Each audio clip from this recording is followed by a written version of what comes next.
Good morning साथियों, मैं हूं विकास कुमार, आपका होस्ट एंड दोस्त। मैं लेकर आ गया हूं आपके लिए करंट अफेयर्स का मेगा शो। जैसा कि आपको पता है, डेली करंट अफेयर्स का ये मेगा शो रहता है अपना, क्योंकि सभी प्रतियोगी परीक्षाओं के लिए बहुत ही ज़्यादा उपयोगी रहता है। अगर आपको पता है साथियों, तो अगर हम बात करते हैं अपने आने वाले सभी एग्जाम की, जो बात करते हैं रेलवे, एसएससी, पटवार, पुलिस, यूपीएससी और आरएस, क्योंकि मेन एग्जाम्स बने हुए हैं आने वाले दिनों में। आपको पता है कि पटवार पुलिस के साथ साथ एसआई एग्जाम की डेट आ चुकी है।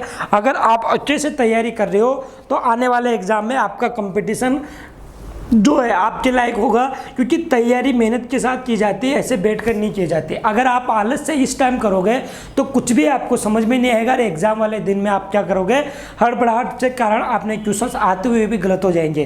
तो पहले आप क्या करो, पहले अभी से स्टार्ट, अगर आपने अभी तक पढ़ाई करना स्टार्ट नहीं किया है तो अभी से पढ़ाई करना स्टार्ट कर दो, और इस पढ़ाई करने के साथ साथ अपने आप को मोटिवेट करना स्टार्ट कर दो, क्योंकि आपका आत्मविश्वास एक ऐसी चीज़ होगी जो आपको एग्जाम में बनाए रखेगी। अगर आपको एग्जाम में बने रहना है, एग्जाम को अच्छे से देना है, कंपटीशन फाइट करना है और अपने आप को साबित करना है, नौकरी लगना है, तो अपने आप को साबित करने का यही मौका है, अच्छा मौका है कि 2 से या 3 महीने आपके पास बचे हुए हैं। आने वाले एग्जाम आपके है ना कंटिन्यू होने वाले हैं, जैसा कि आपको सूचनाएं मिलती जा रही होगी। और जिस भी विद्यार्थी ने फिलहाल अगर किसी भी प्रकार का एग्जाम फॉर्म नहीं भरा है, बैंक की बात करते हैं तो बैंकों के फॉर्म निकले हुए हैं, बैंकों की लास्ट डेट आने वाली है, वो भी आप क्या कर लीजिएगा, कंप्लीट कर लीजिएगा। हम पढ़ रहे हैं आज का दैनिक करंट अफेयर्स, जो दैनिक समसामयिक की करंट अफेयर्स पढ़ते हैं, जिसमें देश दुनिया की खबरों के साथ भारत के प्रमुख राज्यों की योजनाओं के बारे में भी हम क्या करते हैं, चर्चा करते हैं, जो कि आपके आने वाले एग्जाम में एक ना एक क्वेश्चन उनमें से बनता ही बनता है। और जो डेली करंट अफेयर्स बनता है, इसके साथ साथ आपको करंट प्लस स्टैटिक जीके का पार्ट मैं पढ़ा रहा हूं। मेरा नाम आप जानते होंगे विकास कुमार, मैं करता हूं आपका श्री जी क्लासेज के ऑनलाइन प्लेटफॉर्म पर हार्दिक स्वागत। गुड मॉर्निंग सबको, और करते हैं साथियों आज का सेशन स्टार्ट। आज का सेशन स्टार्ट करने से पहले पढ़ते हैं साथियों हम आज का मोटिवेशनल कोट। आज का मोटिवेशनल कोट है कि जो बहुत ही शानदार मोटिवेशनल कोट है साथियों, जिसमें अपने आप को साबित करने के लिए अपने आप को क्या करना होगा, इस तरह से अपने आप को निखारना होगा। जब आंखों में अरमान लिया, मंजिल को अपना मान लिया, है मुश्किल क्या आसान क्या, है मुश्किल क्या आसान क्या, जब ठान लिया तो ठान लिया, जब ठान लिया तो ठान लिया। इरादे कर मजबूत, और इरादे जब मजबूत होंगे, जब इरादे मजबूत हो जाएंगे तो आपका साहस और आत्मविश्वास एग्जाम को क्वालिफाई कर जाएगा। दैनिक दिनचर्या इस प्रकार बनाए कि आने वाला एग्जाम आपके लिए कोई समस्या लेकर ना आए। अपने आप को इस तरह से बना लो दैनिक दिनचर्या में कि मुझे ये पढ़ना है तो पढ़ना ही है, किसी भी हालत में, चाहे कोई भी आए, चाहे भी कुछ भी बात हो जाए। जब आंखों में अरमान लिया, मंजिल को अपना मान लिया, मुश्किल क्या आसान क्या, जब ठान लिया तो ठान लिया। इसी के साथ हम करते हैं आज के पहले क्वेश्चन की स्टार्ट। और आज का पहला क्वेश्चन है जो साथियों बहुत ही ज़्यादा इंपॉर्टेंट क्वेश्चंस लेकर आया हूँ मैं आपके सामने, क्योंकि आने वाले एग्जाम में आप क्या करोगे, आप क्वालिफाई कर ले जाओगे, है ना। चलते हैं साथियों, करते हैं आज के पहले क्वेश्चन की।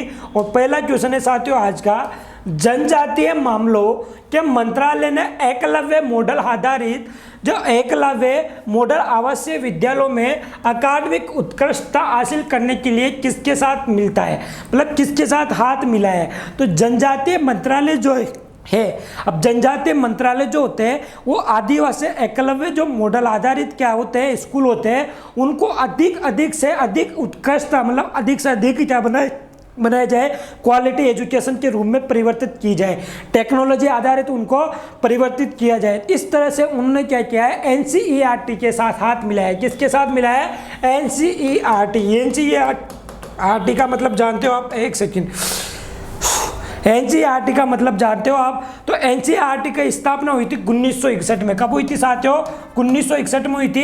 हेडक्वार्टर कहाँ पर है इसका, हेडक्वार्टर है न्यू दिल्ली में। कहाँ पर है साथियों, न्यू दिल्ली में। और इसकी बात करें तो नेशनल काउंसिल यहाँ पे लिख रहा हूँ मैं, आपको ध्यान रखना है ना, national council education of research और आगे बात करते हैं रिसर्च और ट्रेनिंग। इस प्रकार से क्या होगा कि ये एनसीईआरटी की फुल फॉर्म है national council of education research and training. ये सारी चीज़ें आपको ध्यान रखनी है, एनसीईआरटी की फुल फॉर्म है। हेडक्वार्टर दिल्ली में 1961 में इसकी स्थापना हुई थी। अब एनसीईआरटी और ये जनजातीय मंत्रालय की बात करते हैं तो एमओटीए, याद है, ministry of tribal affairs, MOTA ministry of tribal affairs, जनजातीय मामलों के मंत्रालय प्लस एनसीईआरटी दोनों मिलकर क्या करेंगे, एनसीईआरटी दोनों मिलकर क्या करेंगे, जो एकलव्य आधारित मॉडल है, एकलव्य जो स्कूल होते हैं, आदिवासी एकलव्य स्कूल है, उन एकलव्य स्कूल को क्या करेंगे, ये उत्कृष्टता प्रदान करेंगे, उत्कृष्टता क्या करेंगे, ये प्रदान करेंगे। और इस उत्कृष्टता प्रदान करने के साथ साथ इसमें किसको फायदा होगा साथियों, तो इसमें फायदा होगा टीचर्स को। किसको फायदा होगा, इसमें फायदा होगा टीचर्स को। अब कैसे फायदा होगा, देखो सुनना, टीचर्स को इसमें क्या होगा, फायदा होगा।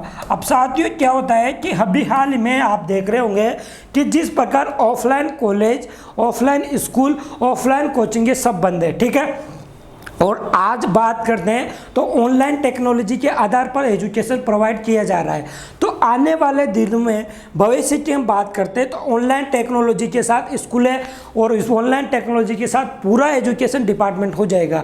और इस ऑनलाइन एजुकेशन डिपार्ट होने के साथ साथ क्या होगा कि जो पुराने, जो जिनका रिटायरमेंट का टाइम है, जो ऐसे टीचर्स है जो रिटायरमेंट के समय, मतलब रिटायरमेंट उनका टाइम पीरियड चल रहा है, वो रिटायर्ड होने वाले हैं, या कुछ ऐसे टीचर्स हैं जिनको टेक्नोलॉजी का ज्ञान नहीं है, इससे टीचर्स को क्या करना पड़ रहा है, डेवलप करना पड़ रहा है अपने आप को, उनको विकसित करने के लिए ट्रेनिंग देगी।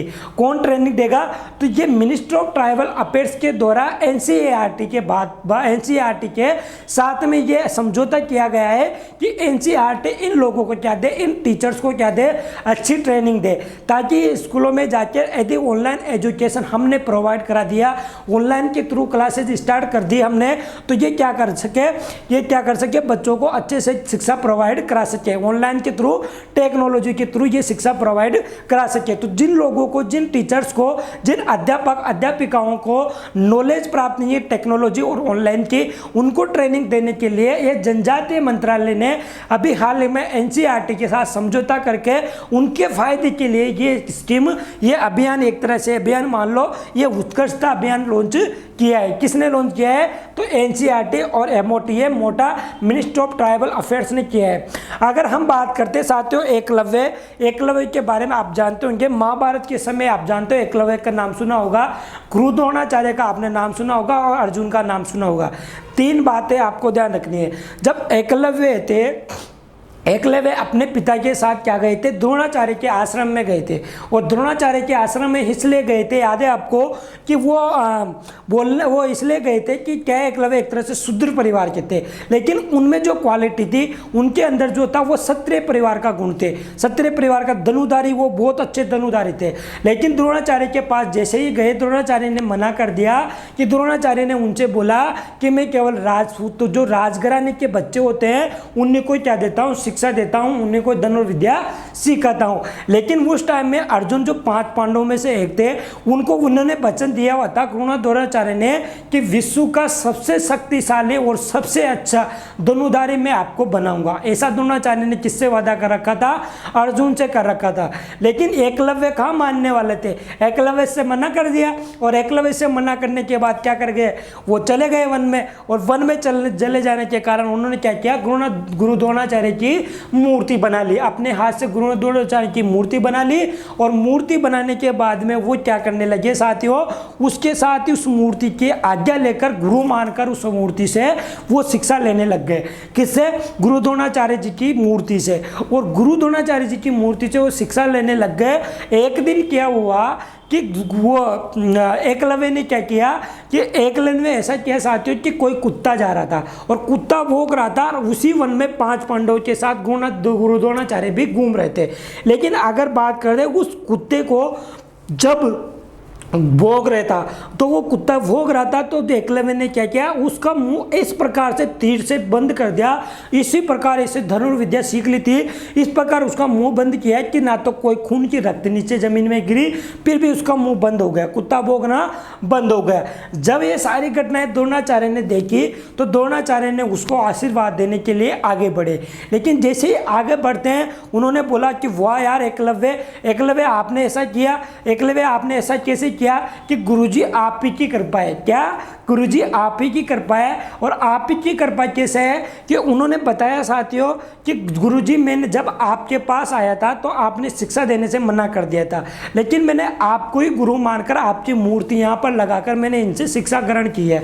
इस प्रकार गुरु द्रोणाचार्य एक पल तो बहुत खुश हुए, लेकिन जैसे वो उसको गले लगाने के आगे बढ़े तो उनको वो वचन याद आ गया जो अर्जुन को दिया हुआ था। और अर्जुन को ये वचन दिया हुआ था साथियों कि अगर मैं बात करता हूँ कि इस दुनिया का जो बात करते हैं बहुत ही अच्छा धनुर्धारी केवल आप ही होंगे, इसके अलावा कोई आपका अलावा कॉम्पिटिटर नहीं होगा। जैसे वो आगे को एकलव्य से मिलने जाते हैं तो वो वचन याद रखते हैं, और वचन याद रखने के कारण उनको जल्दी से मन में एक चीज़ याद आती है कि यार यदि ये एकलव्य धनुर्धारी जो अच्छा धनुर्धारी बन जाएगा तो फिर अर्जुन को दिया हुआ वचन खराब हो जाएगा। इसी के चलते हुए अर्जुन एकलव्य से क्या हुआ, द्रोणाचार्य जी ने शिक्षा जो बात करते हैं गुरु दक्षिणा मांगी, और गुरु दक्षिणा मांग के बोला कि यदि आपने मुझे गुरु माना है और आपने मुझसे ही शिक्षा प्राप्त किए तो मेरी गुरु दक्षिणा दो। तो एकलव्य ने बोला कि गुरुजी क्या चाहिए। गुरुजी से बोला, गुरुजी ऐसे थे कि गुरुजी का वचन नहीं टूटना चाहिए और एकलव्य धनुर्धारी अच्छा नहीं बनना चाहिए। तो उन्होंने अंगूठा काट के उसका मांग लिया। ये एकलव्य के बारे में जो कहानी आधारित थी मैंने आपको समझाने की कोशिश की थी।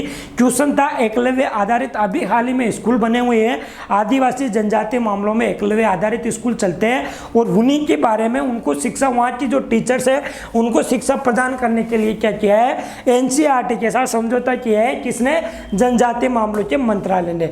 अब मुझे कमेंट बॉक्स में इतना बता दो जनजातीय मामलों के मंत्री कौन है। ठीक है, आगे चले बात करते हैं तो नेक्स्ट क्वेश्चन की। उससे पहले मैं आपको बता दूं अभी हाल ही में इसके लिए एक कार्यक्रम स्टार्ट किया गया है। एनसीईआरटी के साथ तो मिल लिया, और इसके अलावा इसमें एक कार्यक्रम स्टार्ट किया गया है जिसका नाम है निष्ठा। इस निष्ठा के तहत इनको ट्रेनिंग दी जाएगी, और फिलहाल में 3 राज्यों में स्टार्ट किया गया है। पहला तो राज्य है हिमाचल प्रदेश, दूसरा है मध्य प्रदेश, और तीसरा है छत्तीसगढ़। इन 3 राज्यों में ये शुरुआत की गई है। ये सारी चीज़ें बहुत ज़रूरी है साथियों, इसको नोट कर लेना। निष्ठा कार्यक्रम की हम बात करते हैं साथियों, तो आपको पता है निष्ठा के तहत NISHTA, क्या नाम है? NISHTA। अभी इसकी फुल फॉर्म बताएंगे, इसका मतलब क्या है। इसके तहत 3 राज्यों में ये शुरुआत की गई है, और इस 3 राज्यों का नाम है जो आप एग्जाम की दृष्टि से नोट कर लेना, हिमाचल प्रदेश, मध्य प्रदेश और छत्तीसगढ़ में ये शुरुआत कर दी गई है। आगे चले तो आगे चलते हैं। इसका उद्देश्य क्या है? टीचर्स को टेक्नोलॉजी सिखाना। देखो, मोटा and NCERT join hands for निष्ठा कैपेसिटी बिल्डिंग प्रोग्राम। तो ये निष्ठा प्रोग्राम है जिसकी फुल फॉर्म की अगर हम बात करते हैं तो इसकी फुल फॉर्म क्या है साथियों? इसकी फुल फॉर्म बताएं तो नेशनल इंस्टीट्यूट, देखना, नेशनल इंस्टीट्यूट फॉर स्कूल दिख रहा है आपको? दिख रहा है तो लिख लो, है ना। फॉर स्कूल हेड्स, टीचर्स, और आगे बात करते हैं होलिस्टिक एडवांसमेंट। मतलब टीचरों को क्या करना? एडवांसमेंट, एक तरह से टीचरों को एक डेवलपमेंट टेक्नोलॉजी प्रदान करना। यह इसकी क्या है? फुल फॉर्म है निष्ठा की। और ये निष्ठा कार्यक्रम स्टार्ट किया गया है मिनिस्ट्री ऑफ ट्राइबल अफेयर्स और एनसीईआरटी के साथ मिलकर ये स्टार्ट किया गया है। ठीक है, आगे चलें तो निष्ठा योजना में शिक्षकों को प्रशिक्षण अभियान दिया जाएगा, और ये एकलव्य मॉडल आधारित स्कूलों में स्टार्ट किया गया है। ठीक है, ये पूरा इसमें दिया हुआ है निष्ठा के बारे में, और ये 3 स्टेट में शुरू किया गया है, और ये 40 दिनों का प्रोग्राम होगा। कितने दिनों का प्रोग्राम होगा साथियों? ये 40 दिन का प्रोग्राम होगा, और 3 राज्यों में इसकी शुरुआत की गई है। ये सारी चीज़ें आपको तथ्यात्मक जानकारी ध्यान रखनी है। ठीक है, उम्मीद करता हूँ आपको सारी चीज़ें समझ में आ रही है, और आपको सारी चीज़ें समझ में आ रही है तो एक बार सेशन को धमाकेदार आप क्या कर दो? शेयर कर दो। ठीक है, ये पूरा कार्यक्रम आपको दिया हुआ है, पीडीएफ के थ्रू आपको मिल जाएगा। आगे चलते और बात करते हैं साथियों नेक्स्ट क्वेश्चन की। पूरी चीज़ें आपके सामने मैं लेकर आया हूँ। एनसीईआरटी की बात करते तो आपको पता है अपने शिक्षा मंत्री कौन है? रमेश पोखरियाल निशंक। कौन है? रमेश पोखरियाल निशंक हमारे शिक्षा मंत्री है। इन्हीं के अंतर्गत एनसीईआरटी आता है, जिसकी स्थापना 1961 में हुई थी। और जब बात करते हैं अपन इसके डायरेक्टर तो सेनापति इसके क्या है, डायरेक्टर है। ऋषिकेश सेनापति इसके क्या है, डायरेक्टर है। और एजुकेशन मिनिस्टर जो कि बात करते हैं रमेश पोखरियाल है। मुझे ये बता दो रमेश पोखरियाल निशंक को कौन सा अवार्ड दिया गया था, याद है आपको, अंतर्राष्ट्रीय अजय स्वर्ण पदक। अंतर्राष्ट्रीय अजय स्वर्ण पदक किसे दिया गया था, तो ये रमेश पोखरियाल निशंक जी को दिया गया था।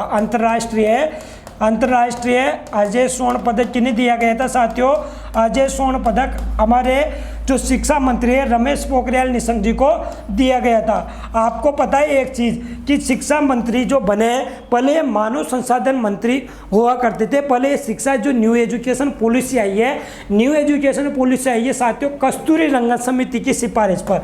कब किस पर आई है, कस्तूरी रंगन समिति की सिफारिश पर आई है। कस्तूरी रंगन समिति की सिफारिश पर क्या आई है, न्यू एजुकेशन पॉलिसी आई है। इसी के तहत शिक्षा मंत्रालय कर दिया गया, पहले मानव संसाधन मंत्रालय था। इनको अंतर्राष्ट्रीय अजय स्वर्ण पदक और साथ के साथ में साथियों याद है कनाडा का साहित्य पुरस्कार, कनाडा साहित्य पुरस्कार ये किनको मिला था, ये मिला था साथियों रमेश पोखरियाल जी निशंक को। ये दोनों चीज़ इनके बारे में आप ध्यान रख लीजिएगा जो कि आने वाले एग्जाम में आपसे पूछा जा सकता है। एनसीईआरटी के बारे में मैंने आपको बता दिया, national council of education research and training, ठीक है। आगे चले बात करते हैं नेक्स्ट क्वेश्चन की। नेक्स्ट क्वेश्चन है साथियों हमारा आज का, खेल में दिव्यांगजनों की रुचि और पैरा ओलंपिक में उनके अच्छे प्रदर्शन की दिशा में काम करने के लिए देश भर में दिव्यांग खेल केंद्र स्थापित करने की घोषणा की है। मतलब एक तरह से क्या है, जो दिव्यांगजन खिलाड़ी होते हैं उनकी खेल में रुचि बढ़े और उनके लिए क्या किया जा रहा है, खेल केंद्र स्थापित किए जा रहे हैं। और कितने खेल केंद्र स्थापित किए जाएंगे, तो साथियों 5 खेल केंद्र स्थापित किए जा रहे हैं। और ये किसने किया है, ये थावरचंद गहलोत जी ने बोला है। क्या नाम है, थावरचंद गहलोत जी ने बोला है। अब ये थावरचंद गहलोत जी कौन है साथियों, तो आपको पता होगा कि ministry of social justice employment, क्या नाम है, ministry of social justice employment के ये मंत्री है। सोशल जस्टिस एम्प्लॉयमेंट के ये मंत्री है। इनके द्वारा ये घोषणा की गई है कि जो दिव्यांगजन जो होते हैं उनको पैरा ओलंपिक उनके अच्छे प्रदर्शन को बढ़ावा देने के लिए उनकी अच्छी रुचि प्रदान की जाए, खेलों के प्रति जागरूकता फैलाई जाए, उनमें आगे बढ़ने की इच्छा आए कि हम खेल में रुचि रखते हैं और हमें आगे बढ़ने दिया जाए। इस प्रकार से थावरचंद गहलोत जी ने 5 केंद्र खोले जाएंगे। कितने केंद्र खोले जाएंगे साथियों, 5 केंद्र खोले जाएंगे। और इसका पहला केंद्र खोला गया है अहमदाबाद में। कहाँ पर, अहमदाबाद गुजरात में इसका पहला केंद्र खोला हुआ है। अहमदाबाद गुजरात में इसका पहला केंद्र खोला है। अगर साथियों मैं इसमें बात करूं आपको कि अपन थावरचंद गहलोत जी की बात करें तो ministry of social justice employment department के है, लेकिन साथियों आप बात करो कि हमारे ये सारे खेल से संबंधित काम होते हैं, तो खेल संबंधित काम तो किरण रिजिजू जी भारत के खेल मंत्री, इनके पास होना चाहिए। ये भी आप नोट कर लो कि भारत के खेल मंत्री कौन है, भारत के खेल मंत्री कौन है, तो खेल मंत्री है साथियों किरण रिजिजू। कौन है साथियों, किरण रिजिजू, भारत के किरण रिजिजू भारत के खेल मंत्री है। लेकिन इनके द्वारा ये नींव घोषणा की गई है, ये थावरचंद गहलोत जी के द्वारा घोषणा की गई थी। और इन्होंने बोला है कि 5 केंद्र खोले जाएंगे दिव्यांगजनों के लिए। और पहला केंद्र कहाँ पर खोला जाएगा, वो अहमदाबाद गुजरात में खोला जाएगा। ये सारी चीज़ें आपको ध्यान रखनी है। इस किस प्रकार से खोला जा रहा है, तो आज़ादी का अमृत महोत्सव, याद है आपको, आज़ादी के अमृत महोत्सव के तहत ये खोला जा रहा है। आज़ादी का अमृत महोत्सव जो आपको पता है कब आयोजित होगा, अमृत महोत्सव की हम बात करें साथियों कि अमृत महोत्सव आज़ादी की 75वीं वर्षगांठ, कौन सी 75वीं वर्षगांठ 2022 में मनाई जाएगी। इसी के तहत ये सारे कार्यक्रम स्टार्ट किए जा रहे हैं। 2022 में आज़ादी की 75वीं वर्षगांठ मनाई जाएगी, ठीक है। इसी के तहत ये सारी चीज़ें स्टार्ट की जा रही है। एक सेकेंड, आज़ादी की 75वीं वर्षगांठ मनाई जाएगी, इसी के तहत ये सारी चीज़ें स्टार्ट की जा रही है, ठीक है। जिसमें 5 केंद्र खोले जाएंगे दिव्यांगजनों के लिए। और ये कब खोले जाएंगे साथियों, तो ये पहला अहमदाबाद में खुलेगा। थावरचंद गहलोत जी ने इसकी क्या कर दिया है, थावरचंद गहलोत जी ने इसके बारे में बता दिया गया है। खेलों के प्रति क्या होगी, रुचि बढ़ाने के लिए ये सारी चीज़ें बात करते हैं, है ना। आगे चलते हैं, बात करते हैं इसमें। तो देखो आप Shri Thawarchand Gehlot announce establishment of 5 दिव्यांगजन खेल केंद्र in different parts of country. ठीक है, ये सारी चीज़ें आप ध्यान रखना। और 75 स्टेट्स ऑफ इंडिया इंडिपेंडेंस में जो आज़ादी का अमृत महोत्सव, इसके खिलाफ ये सारी चीज़ें स्टार्ट की जा रही है। ये सोशल जस्टिस मिनिस्टर जो की है, इन्होंने के द्वारा ये खेल मंत्री थावरचंद गहलोत जी ने ये दिव्यांग खेल केंद्र स्थापित करने की घोषणा कर दी है। इस तरह का पहला केंद्र अहमदाबाद शहर में खुलेगा और ये गुजरात में सामाजिक अधिकारिता शिविर को वस्तु संबोधित करके किया गया है। ये सारी चीज़ें इसमें दी हुई है मोदी जी के द्वारा। इसमें क्या क्या किया जाएगा दिव्यांगजनों के लिए, आप पीढ़ी में एक बार पूरा नोट करके देख लेना। ठीक है, अगर बात करते हैं इसी प्रकार के उद्देश्य की बात करते हैं तो 1981 में शुरुआत हुई थी। कब हुई थी? 1981 में शुरुआत हुई थी। और ये जरूरतमंद विकलांग व्यक्तियों को अच्छे टिकाऊ परिष्कृत कार्यक्रम के लिए आगे बढ़ने के लिए रुचि डालना, उनमें इंटरेस्ट पैदा करने के लिए किया जा रहा है। ठीक है, चलते हैं हम बात करते हैं नेक्स्ट क्वेश्चन की, और जो कि आपके लिए एग्जाम में आने के लायक पूरा इंपॉर्टेंट क्वेश्चन है। देखो साथियों, ये क्वेश्चन कितना इंपॉर्टेंट है आने वाले एग्जाम में आपके लिए। हम जानते हैं कि भाग मिल्खा भाग, क्या याद है? भाग मिल्खा भाग। भारतीय एथलीट मिल्खा सिंह का 91 वर्ष की आयु में निधन हो गया। उनका जन्म किस वर्ष में हुआ था? तो उनका जन्म हुआ था साथियों 1929 में। मिल्खा सिंह जी का जन्म की बात करते हैं अपन, तो मिल्खा सिंह जी का जन्म कब हुआ था साथियों? तो 1929 में इनका जन्म हुआ था। याद है आपको मिल्खा सिंह जी के बारे में हम बताते हैं, तो आपको ध्यान रखना है साथियों कि क्या हुआ था। जब 1960 के अंदर पाकिस्तान में जो क्या हो रहा था, ओलंपिक हो रहा था, क्या हो रहा था, एक तरह से मैच हो रहा था, और वहाँ पे मिल्खा सिंह जी को इनवाइट किया गया था। याद है आपको?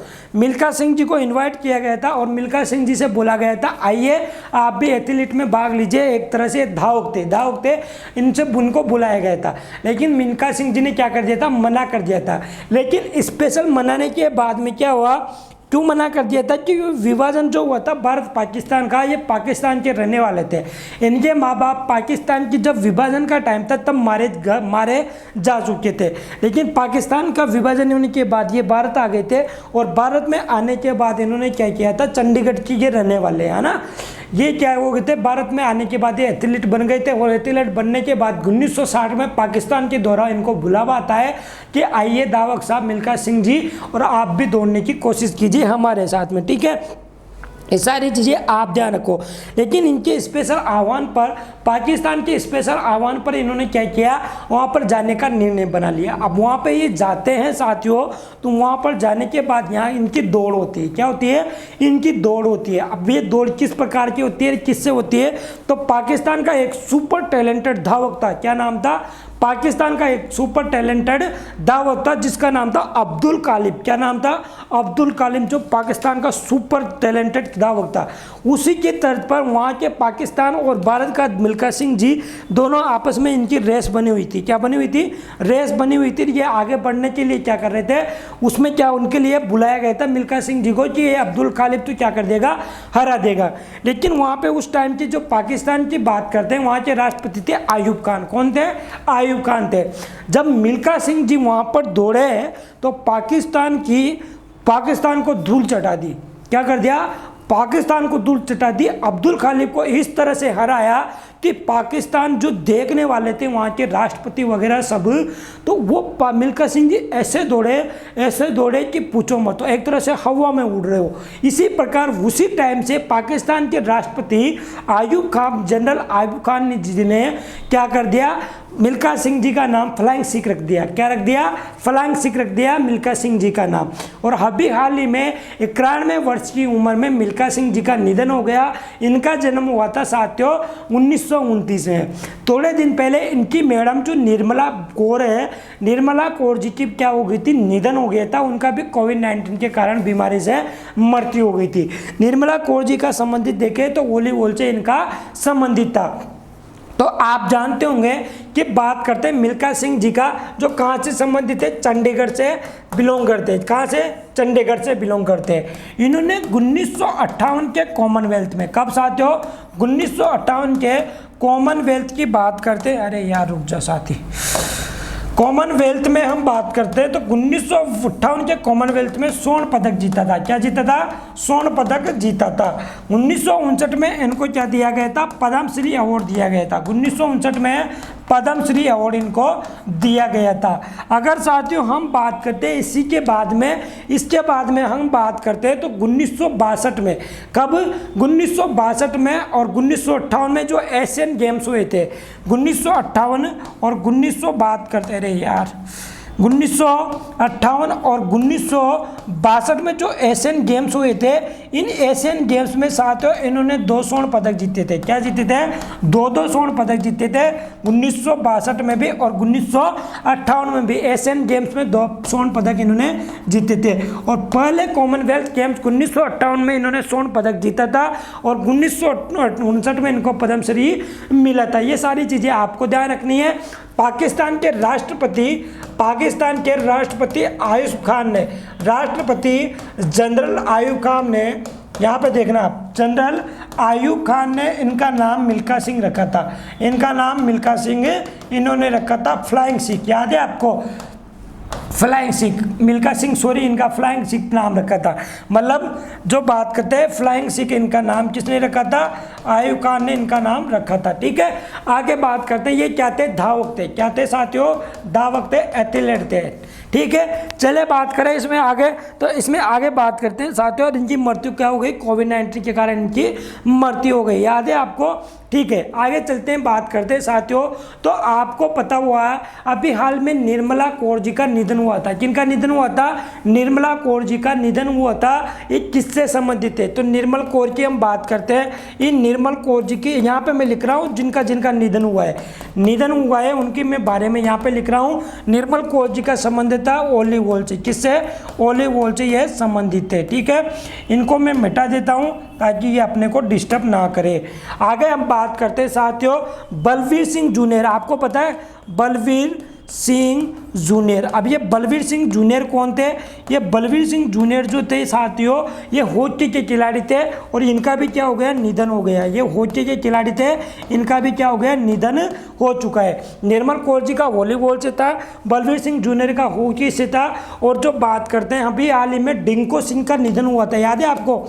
डिंको सिंह का निधन हुआ था। ये डिंको सिंह किससे संबंधित थे? तो ये मुक्केबाजी से संबंधित थे। किससे थे साथियों? मुक्केबाजी से संबंधित थे। और ये MC मैरी कॉम के क्या थे? गुरु थे। MC मैरी कॉम के ये क्या थे? गुरु थे। इनके बारे में भी मैंने आपको अच्छी तरह से उस दिन समझाया था कि MC मैरी कॉम के गुरु डिंको सिंह का क्या हो गया? निधन हो गया है। ये सारी चीज़ें आपको ध्यान रखनी है। बलवीर सिंह जूनियर हॉकी के थे जिनका निधन हो गया। ठीक है, आपको पता है मनाली जो क्या नाम है पहले पंजाब के ये खिलाड़ी थे। और जिनकी बात करें निर्मल कौर वॉलीबॉल से संबंधित थी, डिंको सिंह जो थे ये मुक्केबाजी से संबंधित थे, MC मैरी कॉम के क्या थे? गुरु थे। मिल्खा सिंह जी का जन्म 1929 चंडीगढ़ में हुआ था। पाकिस्तान के माँ बाप, पाकिस्तान विभाजन के समय इनके माँ बाप मारे जा चुके थे। इनके कारण ये क्या कर रहे थे? पाकिस्तान जाने से मना कर रहे थे। बात करते 1958 के कॉमनवेल्थ में स्वर्ण पदक जीता। 1959 में पद्मश्री, 1958 और 62 में एशियन गेम्स में 2 स्वर्ण पदक इन्होंने जीते थे। पाकिस्तान के राष्ट्रपति जनरल आयोग ने इनका नाम फ्लाइंग सिख रखा था। और साथ के साथ में जो बात करते हैं अपन, इन्होंने किसको हराया था? अब्दुल खालिब को हराया था जो पाकिस्तान का धावक था। ठीक है, ये सारी चीज़ें आपको ध्यान रखनी है। ठीक है, आगे चलते हैं, बात करते हैं। तो देखो सारी चीज़ें यहाँ पर दी हुई है। 1958 और 1962 के एशियाई खेलों में स्वर्ण पदक जीते थे।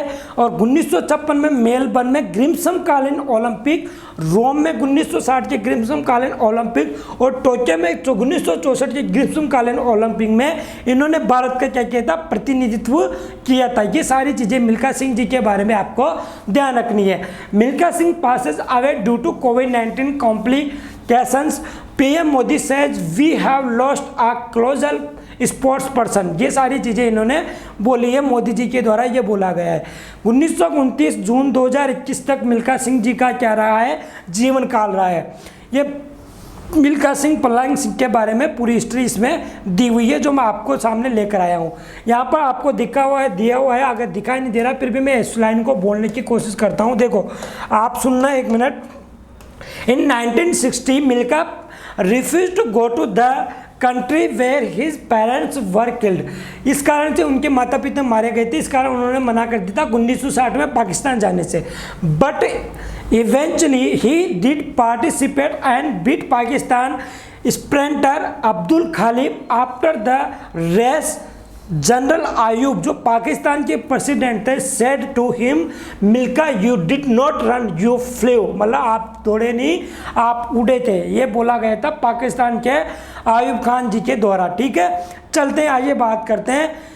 आगे बात करने से पहले हम बात कर लेते हैं इस बारे में, दो लाइन आपके लिए, दो लाइन आपके लिए ज़िंदगी में बहुत ही ज़्यादा इंपॉर्टेंट रखती है, जो आपके जीवन काल को आगे बढ़ाने के लिए प्रेरित करेगी। बस आपको इस बारे में सोच के रहना है और आपको सोचते रहना है कि साथियों हम आगे बढ़े तो कैसे बढ़े। सबसे पहले बात की हम बात करते हैं कि अभी आपको बात करनी है आपकी जो नौकरी नहीं लग रही। अब नौकरी नहीं लग रही तो इसका मतलब है नहीं कि आपको घबराना नहीं है, घबराना इसलिए नहीं है, निंदा से घबरा कर अपने लक्ष्य को न छोड़े, क्योंकि लक्ष्य मिलते ही निंदा करने वाले लोगों की राय बदल जाती है। जिस प्रकार मैंने कल के सेशन में भी आपको बताया था कि अपने आप को इस प्रकार से बनाओ मोटिवेट कि कोई भी आपको ताना मारने से पहले 2 बार सोचे, और साथ के साथ में अपने आप को इस तरह से साबित कर लो कि आने वाला दिन आपके हो, किसी और के तानों का नहीं। ठीक है, चलते हैं बात करते हैं नेक्स्ट क्वेश्चन की, और नेक्स्ट क्वेश्चन है साथियों हमारा आज का, भारतीय नौसेना और यूरोपीय संघ नौसेना बल ने, भारतीय नौसेना और यूरोपीय संघ नौसेना बल ने अपना पहला अभ्यास किस खाड़ी में किया है। अब इस बात के बारे में बात करते हैं तो आपको पता है इन यूवे नेव 4, क्या नाम है, इन EU नेव 4, ये जो अभ्यास किया गया है, ये अभ्यास किया गया है साथियों भारत की नौसेना के बीच में, भारत की नौसेना के बीच में, और साथ के साथ में यूरोपियन संघ की जो बात करते हैं, यूरोपियन संघ के बल के द्वारा, यूरोपियन संघ के बल के द्वारा ये नौसेना अभ्यास किया गया है। ये कहाँ पे किया गया है, तो ये किया गया है साथियों आदेन की खाड़ी में। कहाँ किया गया है, आदेन की खाड़ी में ये युद्धाभ्यास किया गया है। आदेन की खाड़ी में ये युद्धाभ्यास किया गया है। अब इसका महत्व क्या है, तो in plus EU plus navy 4, तो इन मतलब क्या हो गया, इंडिया हो गया। ठीक है, यू मतलब यूरोपियन जो यूनियन होता है, यूरोपियन यूनियन की हम बात कर ले, नेव 4 नेवी, इसके बारे में ये युद्धाभ्यास है इन यूवी नेवी 4। ये आदेन की खाड़ी में किया गया है भारतीय सेना और यूरोपियन संघ के बल के द्वारा। ठीक है, अब इस नौसेना अभ्यास में किसने भाग लिया है, तो भारत की ओर से INS त्रिकंठ, कौन सा, भारत की सेना का INS त्रिकंठ इसमें भाग लिया है, INS त्रिकंठ ने इसमें भाग लिया है। और INS त्रिकंठ एक क्या है, जहाज है, जो नेवी का जहाज है, इसने क्या किया है, इसमें भाग लिया है। ठीक है, क्यों भाग लिया है, समुद्र की सुरक्षा और शांति को लेकर, समुद्र की सुरक्षा और शांति को लेकर इन्होंने इसमें भाग लिया है। अब शांति को और समुद्र की सुरक्षा की बात की जाए तो आपको मैंने एक टाइम में अफ्रीका पढ़ाया था, और अफ्रीका इसलिए पढ़ाया था क्योंकि याद है आपको, तो केन्या का जो पोर्ट बन रहा था लामू पोर्ट, याद है आपको, याद करो, जिसमें इथियोपिया की हमने बात की थी, सोमालिया की बात की ली थी, जिबूती की हमने बात की थी, और उस अफ्रीका को बोला जाता था हॉर्न ऑफ अफ्रीका। देखो यहाँ पे देखना, ये इस तरह से अफ्रीका का ये मैप था ना, ये एक सेकेंड है, पूरा अच्छा से नहीं बना, फिर भी देखो मैं आपको बताता हूँ कैसे था अफ्रीका का मैप। इस तरह से अफ्रीका का मैप था, इस तरह से, है ना। ये अफ्रीका के मैप में अगर हम बात करते हैं तो यहाँ है गल्फ ऑफ अदान, क्या नाम है, गल्फ ऑफ अदान। गल्फ ऑफ अदान की मतलब बात करते हैं तो गल्फ ऑफ अदान है साथियों यहाँ पर, और यहाँ पर है रेड सागर, क्या है, रेड सी यहाँ पर है, लाल सागर यहाँ पर है, लाल सागर यहाँ पर है। अगर आपको ध्यान है तो यहाँ पर ये इसको बोला जाता है, इस वाले एरिया को हॉर्न ऑफ अफ्रीका, क्या बोला जाता है, इस एरिया को बोला जाता है हॉर्न ऑफ अफ्रीका। देखना ये बोला जाता है हॉर्न ऑफ अफ्रीका। अब इस हॉर्न ऑफ अफ्रीका में कौन कौन से देश शामिल है, तो आपको पता है इथियोपिया, ये इथियोपिया मैंने बताया था, इथियोपिया, दूसरा था जिबूती इसमें था, और तीसरा था साथियों बहुत ही इंपॉर्टेंट सोमालिया, याद है आपको, सोमालिया यहाँ पर स्थित है, इथोपिया, जिबूती और सोमालिया इधर था। सोमालिया के नीचे मैंने आपको बताया था लामू पोर्ट, याद है आपको, लामू पोर्ट बताया था, जिसमें इथोपिया को इनको क्या पहुंचाया जाएगा, जो सामान पहुंचाया जाएगा, पूरा डिटेल में एक सेशन लिया था मैंने। ये हॉर्न ऑफ अफ्रीका की बात करते हैं, गल्फ ऑफ अदान, अदान की खाड़ी यहाँ पर स्थित है अफ्रीका के और लाल सागर में, इन दोनों को क्या करती है, जोड़ती है। इनको जोड़ने वाली जो संधि बोली जाती है, यहाँ पे लिख रहा हूँ मैं, रेड सी प्लस, रेड सी और प्लस की बात करते हैं, रेड सी और प्लस की बात करते हैं तो किसकी बात करें अपन, गल्फ ऑफ अदान, गल्फ ऑफ अदान, इनको जोड़ती है साथियों बाब उल हक, क्या नाम है, बाब उल मदेव संधि। कौन सी संधि, बाब उल मदेव संधि। इस संधि का नाम आप बिल्कुल ध्यान रखना ना, ये लाल सागर और गल्फ ऑफ अदान को जोड़ती है, लाल सागर और गल्फ ऑफ अदान को जोड़ती है। और Ethiopia, Djibouti, Somalia on off Africa का पार्ट है। यहाँ पर रेड सागर और गल्फ ऑफ अदान ये अफ्रीका के जस्ट इधर है। अगर इसमें बात करते हैं तो ये क्यों युद्ध अभ्यास किया गया था, तो सोमालिया के डाकुओं को नस्ते नाबूद करना, सोमालिया के डाकुओं से जहाज़ों को बचाना, जहाज़ों के सामानों को बचाना, इसी के लिए क्या किया गया है, ये युद्धाभ्यास किया गया है यूरोपियन यूनियन संघ बल के द्वारा और भारत की सेना के द्वारा। क्यों, क्योंकि यहाँ पे मैं लिख रहा हूँ क्यों, क्योंकि ये डाकुओं से समुद्र जहाज़ों की रक्षा करना, डाकुओं से समुद्र की जहाज़ों की रक्षा करना, ठीक है। ये सारी चीज़ें आपको ध्यान रखनी है। और ये किसके बारे में बात कर रहे हैं अपन, अदेन की खाड़ी में ये नौसेना बल के द्वारा युद्धाभ्यास किया गया है, ठीक है। अगर आपको सारी चीज़ें अच्छे से समझ में आई है, हॉर्न ऑफ अफ्रीका आपको समझ में आया है, केन्या का लामो पोर्ट आपको याद है, तो सारी चीज़ें आपको ध्यान रखनी है और रिवीजन करते जाना है। और एक बार सेशन को दबा के शेयर कर दो, आजकल बच्चे कम पढ़ने आ रहे हैं। आगे चले तो देखो, और भी मैं इसके बारे में डिटेल से बात करूँगा। उससे पहले आपके लिए ये सारी चीज़ें केवल मैं इसलिए लेकर आता हूँ कि PDF में आपको मिले, और PDF में मिलने के बाद आप घर बैठकर इन सभी चीज़ों का रिवीजन करो और एक तरह से अच्छी पढ़ाई करने लग जाओ, ठीक है। ये अभ्यास में मैंने बात बता लिया, और जिसमें बात करने वाले हैं इटालियन नेवी शिप ITC कैम्ब्रन और 2 French navy ship FS टोनेरे, FS सुकोव, ये सारी चीज़ें यूरोपियन यूनियन की तरफ से शामिल है। भारत की तरफ से INS त्रिकंठ इसमें शामिल है। Indian navy and European naval force and Ford first joint exercise है इनकी, ये स्टार्ट की गई है अदेन की खाड़ी में, ठीक है। इसका नाम आपको ध्यान रखना है। भारतीय नौसेना, ये यहाँ पे वही सारी चीज़ें दी गई है। 2 दिवसीय युद्धाभ्यास 19 जून 2021 को समाप्त हो चुका है, ठीक है। और ये देख लो INS त्रिकंठ के बारे में यहाँ पर दिया हुआ है, ये भारत का क्या था, जहाज है। इसमें पूरी डिटेल्स आपको मिल जाएगी। बस दिक्कत यह है कि आप PDF लेके पढ़ते नहीं हो।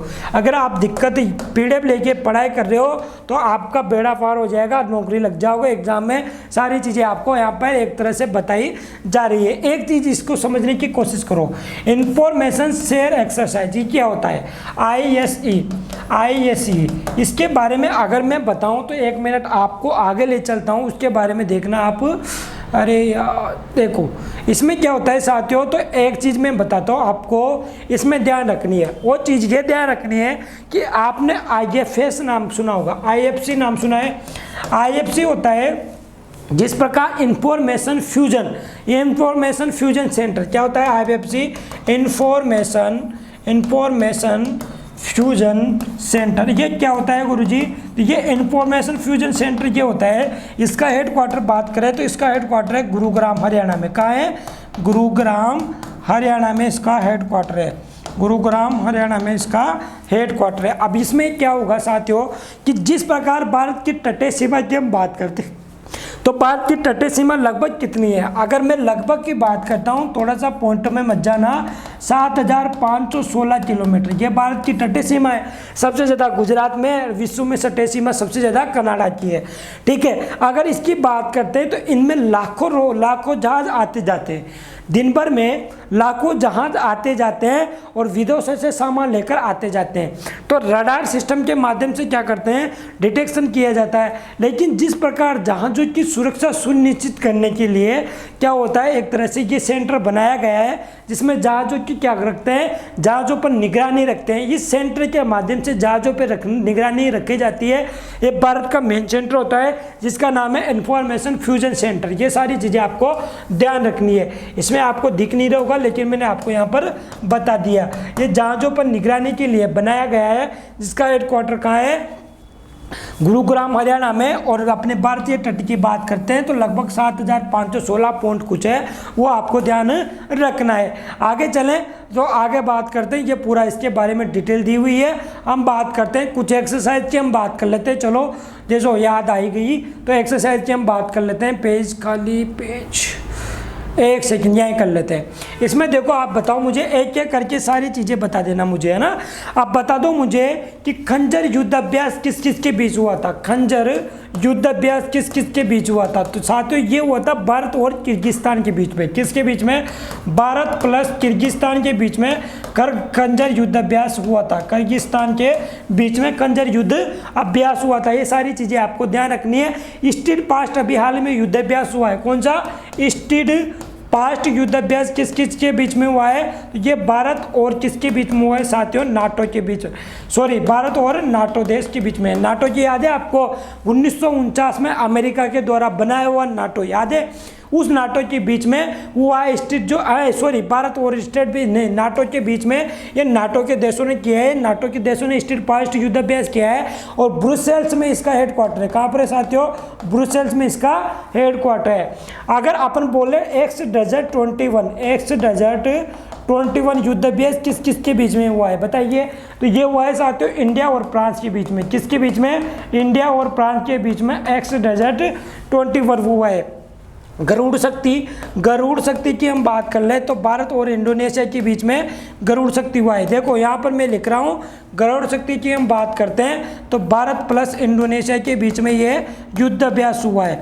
आपको रिवीजन करना है, बस पढ़ते जाना है। अगर तन मन से आप पढ़ाई कर रहे हो तो आने वाले एग्जाम में आप कोई सा भी क्वेश्चन गलत नहीं करोगे। आगे बात करते हैं साथियों मित्र शक्ति की, और ये मित्र शक्ति किस किस के बीच में हुआ है तो भारत और श्रीलंका के बीच में हुआ है। किसके बीच में, भारत और श्रीलंका के बीच में मित्र शक्ति युद्ध अभ्यास हुआ है। मालाबार जो कि एग्जाम में पूछा जाने वाला बहुत ही ज़्यादा इंपॉर्टेंट क्वेश्चन है। इसमें 4 देश शामिल हैं जिसमें भारत, जापान, ऑस्ट्रेलिया और पास बात करें तो अमेरिका। ये अमेरिका इसमें शामिल है। यूएसए की बात कर लेते हैं, यूएसए इसमें शामिल है। जिसकी बात कर रहे हैं मालाबार की हम बात कर रहे हैं। डस्टलिक याद है आपको, डस्टलिक युद्ध अभ्यास हुआ था साथियों भारत और उज्बेकिस्तान के बीच में। किसके बीच में, भारत और उज्बेकिस्तान के बीच में डस्टलिक युद्ध अभ्यास हुआ है। अब मुझे बता दो कि ये सारी चीज़ें आपको याद है या नहीं है, और याद है तो एक बार कमेंट बॉक्स में जल्दी से छाप दो और मुझे बता दो कि सर समझ में आ रहा है। बस आप तो पढ़ाते जाओ, ठीक है। सारी चीज़ें आपको ध्यान रखनी है। आगे चले इसमें बात करते हैं और बात करते हैं साथियों नेक्स्ट क्वेश्चन की। एक सेकेंड, आगे बात करते हैं नेक्स्ट क्वेश्चन की। और ये डस्टलिक के बारे में आपको जरूर ध्यान रखना है, बहुत ही ज़्यादा इंपॉर्टेंट है युद्ध अभ्यास आने वाले एग्जाम में। आगे चलते हैं, बात करते हैं नेक्स्ट क्वेश्चन की। नेक्स्ट क्वेश्चन है साथियों हमारा आज का, तो देखिए किस राज्य सरकार ने मुख्यमंत्री के लिए आर्थिक सलाहकार परिषद का गठन किया है। भाई साहब ये बारी बात हो गई। इस बारी बात का मुद्दे से ये हुआ कि जिस प्रकार प्रधानमंत्री क्या करता था, मुख्य आर्थिक सलाहकार रखता था, लेकिन अभी हाल में इस राज्य सरकार की बात करते हैं तो तमिलनाडु ने, तमिलनाडु ने क्या किया, अपने लिए खुद के लिए क्या कर लिया, आर्थिक सलाहकार नियुक्त कर दिया। आपको पता है अभी हाल ही में नीति आयोग की तर्ज पर गिफ्ट, गोवा ने भी क्या किया था, गोवा ने भी नीति आयोग की तर्ज पर एक गिफ्ट प्लान बनाया था। उसी की तर्ज में आपको पता है गोवा के प्रमोद कुमार सावंत जी क्या है, सीएम है।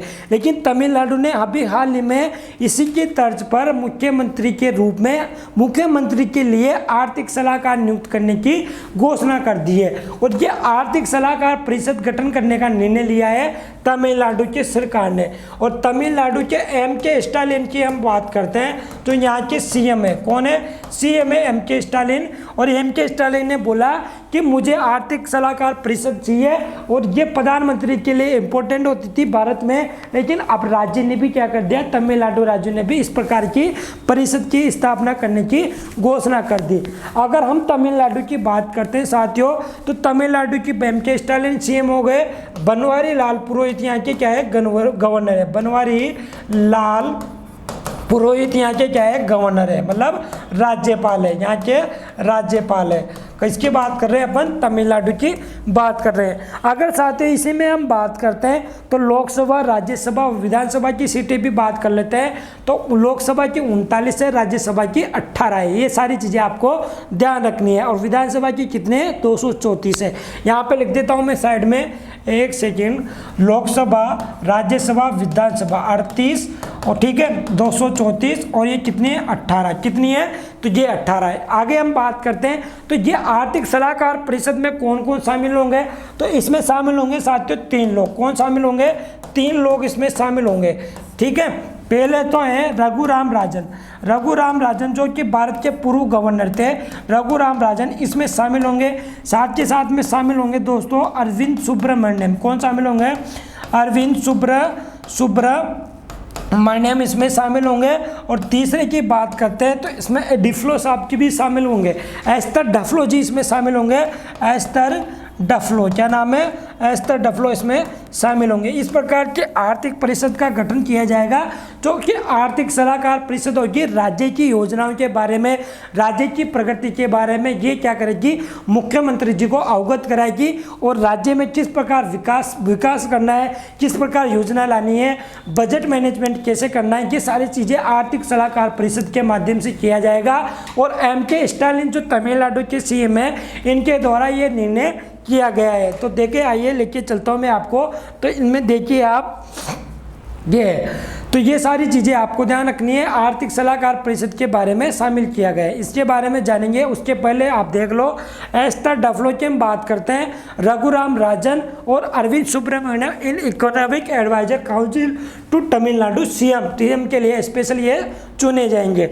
ये तमिलनाडु की क्या है, विधानसभा है, और ये सारी चीज़ें बात करते हैं। ये तमिलनाडु जो बात करते हैं, आर्थिक सलाहकार नियुक्त किए गए रघुराम राजन है। इन रघुराम राजन कौन से गवर्नर थे साथियों, ये रघुराम राजन थे भारत के 23वें, कौन से 23वें गवर्नर थे। 23वें गवर्नर कौन थे, रघुराम राजन थे।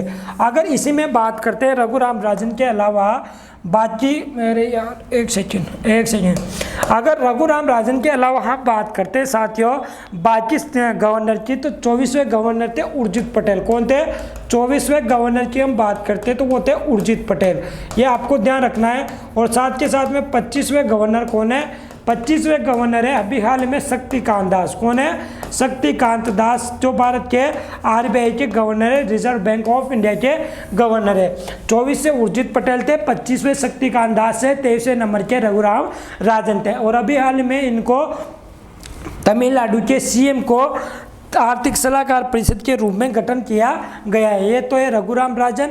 आगे बात करूं मैं आपसे तो देखो, ये अरविंद सुब्रमण्यम जी जिनकी हम बात करते हैं, ये कहते हैं former chief economic advisor to central government के ये फॉर्मर चीफ थे। और इसके अलावा ये मैडम थी, इनका नाम है, इनकी बात करें तो इनका नाम है एस्तर डफलो। एस्तर डफलो, ये आपको ध्यान रखना है, बहुत ही ज़्यादा इंपॉर्टेंट है ना, इनके बारे में आपको ध्यान रखना है। ये तीनों ये तमिलनाडु के सीएम की आर्थिक सलाहकार परिषद में शामिल हो गए। इस परिषद में क्या क्या बात करते हैं, तो संयुक्त राज्य अमेरिका में मैसाचुसेट्स जो कि अभी हाल में नंबर 1 यूनिवर्सिटी रही है के नोबेल पुरस्कार विजेता, जिसकी बात करते हैं एस्टर डफलो, भारतीय रिजर्व बैंक के पूर्व गवर्नर रघुराम राजन और केंद्र सरकार के पूर्व मुख्य आर्थिक सलाहकार अरविंद सुब्रमण्यम, विकास अर्थशास्त्री ज्यादरेज और पूर्व केंद्रीय वित्त सचिव डॉक्टर एस नारायण भी इसमें शामिल होंगे। इस परिषद की सिफारिशों के आधार पर सरकार राज्य में अर्थव्यवस्था को पुनर्जीवित करेगी और यह सुनिश्चित करेगी कि आर्थिक विकास तथा लाभ समाज के सभी वर्गों तक कैसा पहुंचाया जाए। ये सारी चीज़ें बात कर ले। तमिलनाडु की हम बात करते हैं तो तमिलनाडु के बारे में आप जान लो। तमिलनाडु की राजधानी ये चेन्नई, तमिलनाडु की राजधानी की बात करते हैं तो चेन्नई है, राज्यपाल बनवारी लाल पुरोहित है, एम.के. स्टालिन जो अभी नवनिर्वाचित क्या थे, मुख्यमंत्री थे। लोकसभा की बात करते हैं 39, राज्यसभा की 18 और विधानसभा की कितनी है 234 है। राष्ट्रीय उद्यान की बात करते हैं तो गुइंडी और अन्नामलाई यहाँ के प्रमुख नेशनल पार्क है। गुइंडी और अन्नामलाई यहाँ के प्रमुख नेशनल पार्क है जिसकी हम बात कर रहे हैं। चलते हैं बात करते हैं साथियों नेक्स्ट क्वेश्चन की। नेक्स्ट क्वेश्चन है, देखो नेक्स्ट क्वेश्चन है अभी हाल में बहुत ही ज़्यादा इंपॉर्टेंट क्वेश्चन है, ये सारी चीज़ें आपको ध्यान रखनी है। 76 नंबर का क्वेश्चन है, यूरोपियन आविष्कार पुरस्कार 2021 से किसे सम्मानित किया गया है। यूरोपियन आविष्कार जो पुरस्कार है जो बात करते हैं तो ये पुरस्कार से सम्मानित किया गया है सुमित्रा मित्रा को। जिन्हें सुमित्रा मित्रा को ये पुरस्कार से सम्मानित किया है। ये क्या है, एक डेंटलिस्ट है। क्या है साथियों, डेंटलिस्ट है। और ये डेंटलिस्ट ने क्या किया, इन्होंने दांतों की जो बात करते हैं, इस प्रकार के जो हमारे दांत होते हैं, इन दांतों में क्या किया है, इन्होंने नैनो टेक्नोलॉजी का विकास किया है। नैनो टेक्नोलॉजी का विकास किया और विकास क्या किया है इन्होंने कि दांतों में नैनो टेक्नोलॉजी इस्टेब्लिशमेंट कर दी है, मतलब स्थापित कर दी है। इसी के कारण इनको नोमित सुमित्रा मित्रा को क्या दिया गया है, अभी हाल ही में यूरोपियन आविष्कार के लिए पुरस्कार दिया गया है। अगर दांतों की हम बात करते हैं तो ये सबसे कठोर भाग होता है और सबसे कठोर भाग इसका क्या होता है साथियों, सबसे कठोर भाग होता है एनेमल। क्या नाम है, एनेमल, जो दांतों में पाया जाता है। एनेमल जो कि दांतों का हिस्सा होता है, ये ऊपरी परत होती है, ये एनेमल सबसे कठोर पार्ट होता है। ठीक है, इनको DRDO साइंटिस्ट अवार्ड भी मिल चुका है। इनको क्या मिल चुका है, DRDO defence research development organisation. जय सतीश रेड्डी इसके क्या हेड है और दिल्ली में इसका हेडक्वार्टर है। 1958 में इसकी स्थापना हुई थी। DRDO जो बात करते हैं साइंटिस्ट पुरस्कार भी इनको मिल चुका है। ये सारी चीज़ें जिनके बारे में बात कर रहे हैं अपन, सुमित्रा मित्रा के बारे में बात कर रहे हैं। अब मुझे कुछ अवार्ड की सूची में आपको देता हूं। अगर आपको पता है, आप मेरे साथ पसीना बहा रहे हो कुछ दिनों से, तो एक बार इस सेशन को शेयर कर दो और मुझे बता दो कि साथियों ये सारी चीज़ें आपको ध्यान रखनी है। और मुझे ये भी बता दो साथियों, आप यार एक सेकेंड है ना, एक सेकेंड साथियों, एक सेकेंड, एक मुझे ये भी बता दो कि प्रमुख जो बात करते हैं पुरस्कार की मैं बात करूँगा, इनका जवाब आपको कमेंट बॉक्स में देना है। उसके बाद में एक मैं अच्छी सी चीज़ आपको सुनाऊंगा, है ना, उसके बारे में बाद में आपको मैं सुनाऊंगा। आप मुझे बता दो अंतर्राष्ट्रीय एनी अवार्ड किसे दिया गया है। देख लो, अंतर्राष्ट्रीय एनी अवार्ड किसे दिया गया है, अंतर्राष्ट्रीय एनी अवार्ड किसे दिया है, जल्दी से कमेंट बॉक्स में ये मुझे बता दिए। तो ये दिया गया है CN राव को। किसे दिया गया है साथियों, CN राव को अंतर्राष्ट्रीय एनी अवार्ड दिया गया है। दूसरा की हम बात करते हैं, दूसरा अवार्ड की हम बात करते हैं तो ग्लोबल टीचर अवार्ड याद है आपको, पिछले साल दिया गया था ग्लोबल टीचर अवार्ड। ये ग्लोबल टीचर अवार्ड किसे दिया गया था बताइए आप। तो आपको पता है रणजीत सिंह देसाले को, रणजीत सिंह देसाले को, और जिनको अभी हाल ही में वर्ल्ड बैंक के लिए जो सलाहकार नियुक्त किया गया है, याद है आपको, वर्ल्ड बैंक का सलाहकार नियुक्त किया गया है रणजीत सिंह देसाले को, जो महाराष्ट्र से बिलोंग करते हैं। इनको ग्लोबल टीचर अवार्ड 2020 में दिया गया था।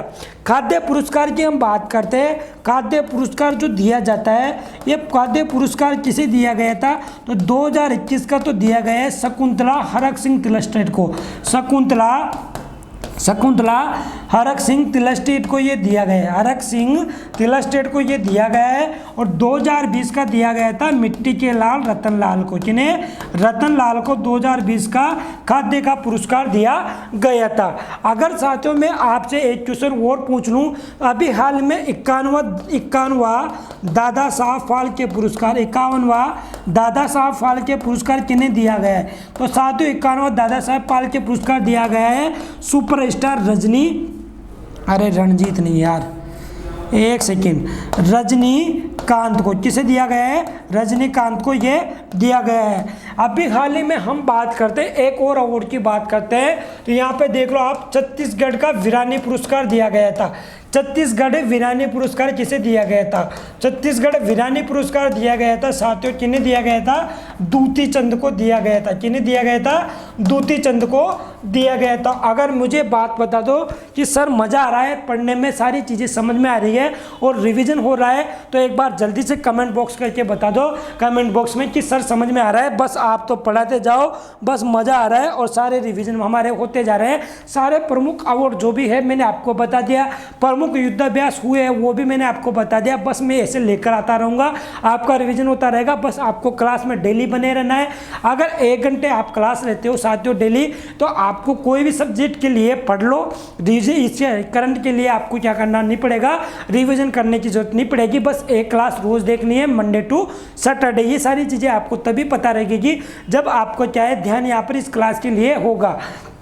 इसके अलावा अगर 1-2 अवार्ड की हम और भी बात कर लेते हैं, उसके बारे में अपनी बात करेंगे एक चीज़ की। तो आपको पता है व्हिटली अवार्ड याद है? व्हिटली अवार्ड की हम बात करते हैं, वो व्हिटली अवार्ड किसे दिया गया था? तो साथ में व्हिटली अवार्ड दिया गया था नुक्लोफॉर्म को। किसे दिया गया था? नुक्लोफॉर्म को दिया गया था। याद है आपको? जो कि नागालैंड के थे, नुक्लोफॉर्म को ग्रीन ऑस्कर अवार्ड भी बोला जाता है। ये किसे दिया गया था? नुक्लोफॉर्म को दिया गया था।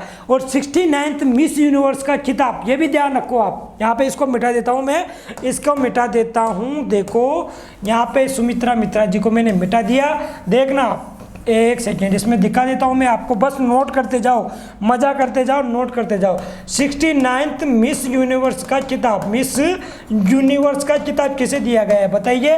ये दिया है एंड्रिया मेजा को। जिन्हें दिया गया है? एंड्रिया मेजा को ये अवार्ड दिया गया है। अगर सारी चीज़ें, सारे पुरस्कार आपने लिख लिए और नोट कर लिए तो यूँ मान लो मज़ा आ जाएगा और सारी चीज़ें आप क्या करोगे? भूलोगे नहीं, सारी चीज़ें आप भूलोगे नहीं, सारी चीज़ें आपको याद रहेगी। मैंने सारे पुरस्कार जो अभी हाल ही में दिए गए इन सारों की लिस्ट आपको बता दी है, ठीक है? आगे चले, आगे चलने से पहले मैं आपको 2 लाइन सुना देता हूँ, सुनो। अभी सूरज डूबा नहीं, जरा सी शाम होने दो। अभी सूरज डूबा नहीं, जरा सी शाम होने दो, और मैं खुद लौट आऊँगा, जरा मुझे एक सेकेंड। अभी सूरज डूबा नहीं, जरा सी शाम होने दो, मैं खुद लौट आऊँगा, मुझे काम तो होने दो, मुझे बदनाम करने का बहाना ढूंढता है ज़माना, मैं खुद हो जाऊंगा बदनाम, जरा सा मेरा नाम तो होने दो। ये सारी चीज़ें आपको ध्यान रखनी है। आपका नाम होगा तभी तो आपकी बदनामी होगी। सबसे पहले बात करते हैं यूरोपियन आविष्कार किसको मिला है? तो सुमित्रा मित्रा को मिला है। ये सारी चीज़ें मैंने आपको बता दी। ये है मैडम सुमित्रा मित्रा, इनको ये अवार्ड दिया गया है। ये एक डेंटलिस्ट है और इनको ये अवार्ड दिया गया है नैनो टेक्नोलॉजी के लिए। चलते हैं, बात करते हैं नेक्स्ट क्वेश्चन की। और अभी हाल में किस कंपनी को global innovation partner of the year के रूप में मान्यता दी गई है? तो ग्लोबल इनोवेशन जो बात करते हैं, ग्लोबल इनोवेशन पार्टनरशिप मिल गई है और global innovation partner of the year के रूप में जो मान्यता दी गई है साथियों, वो दी गई है लार्सन एंड टर्बो इन्फोटेक कंपनी को।